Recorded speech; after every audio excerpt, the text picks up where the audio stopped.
Bonjour et bienvenue sur mon journal de bord. Aujourd'hui, je vais vous parler ESAT. Qu'est-ce que c'est un ESAT? C'est un établissement et service d'aide par le travail. C'est-à-dire c'est un endroit médico-social où des adultes en situation de handicap peuvent réaliser en groupe des projets professionnels tout en adaptant leurs conditions de travail et leurs contraintes médicales. Il y a différents types d'ateliers qui sont proposés dans les ESAT: espaces verts, conditionnement, blanchisserie, cuisine. Chaque métier est encadré par des moniteurs expérimentés. Avec ma couche durable, je travaille avec l'atelier couture de l'ESAT Anaïs à Gennevilliers.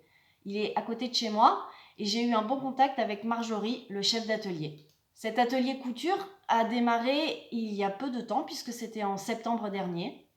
Il est géré par 2 monitrices expérimentées, Hélène et Capucine. L'atelier se situe dans une grande pièce avec un équipement de machine à coudre et une surjeteuse professionnelle. Il y a une quinzaine de travailleurs, des hommes et des femmes, en situation de handicap. Ils apprennent différentes techniques de confection en fonction des projets qu'ils ont à mener.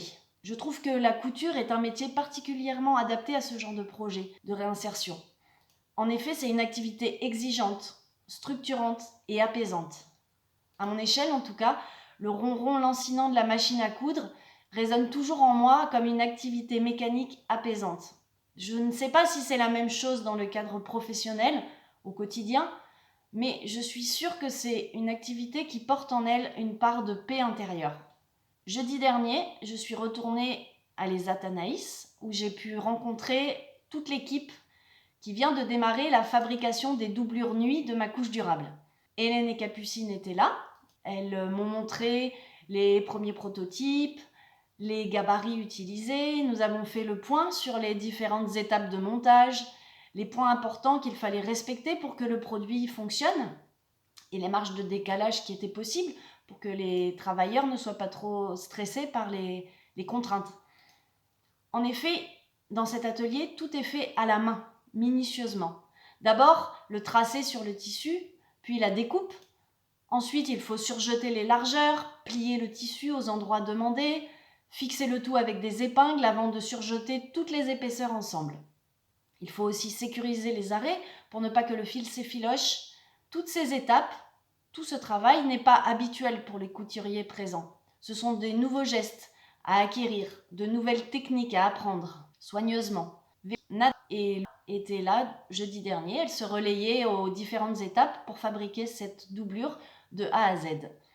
Vous pouvez d'ailleurs retrouver leur portrait sur le site internet de la Fondation Anaïs. Vous trouverez tous les liens en dessous de la vidéo. Elles font vraiment un super travail et je les en remercie. Je suis vraiment très heureuse de travailler avec cet atelier couture. Je trouve ces structures admirables. La pédagogie et la bienveillance des moniteurs encadrants, l'application et le soin des travailleurs. J'étais contente aussi de pouvoir découvrir les autres projets couture qu'ils réalisent parce que tous ces projets sont porteurs de sens. Ils m'ont montré les coussins Trendetix qu'ils fabriquent par exemple. Vous avez les descriptions qui se trouvent dans les commentaires sous la vidéo. C'est une association qui fait fabriquer des coussins avec un tissu spécial qui est tissé par des femmes au savoir-faire traditionnel dans 8 villages isolés d'Asie. Leur travail est encadré par la création de coopératives, par le financement de projets locaux d'éducation. Bref, j'étais très curieuse de découvrir ces nouveaux projets, de discuter avec les moniteurs, de pouvoir rassurer aussi les couturiers. J'espère avec cette vidéo vous avoir montré un peu de l'envers du décor parce que c'est passionnant pour moi, tous ces gens que je rencontre, ces projets que je découvre et les partenariats qui se créent à mesure que j'avance sur le chemin. Je vous remercie pour votre écoute et je vous donne rendez-vous mercredi prochain à 9h30 pour un nouvel article de mon journal de bord. Bonne journée à vous. Merci.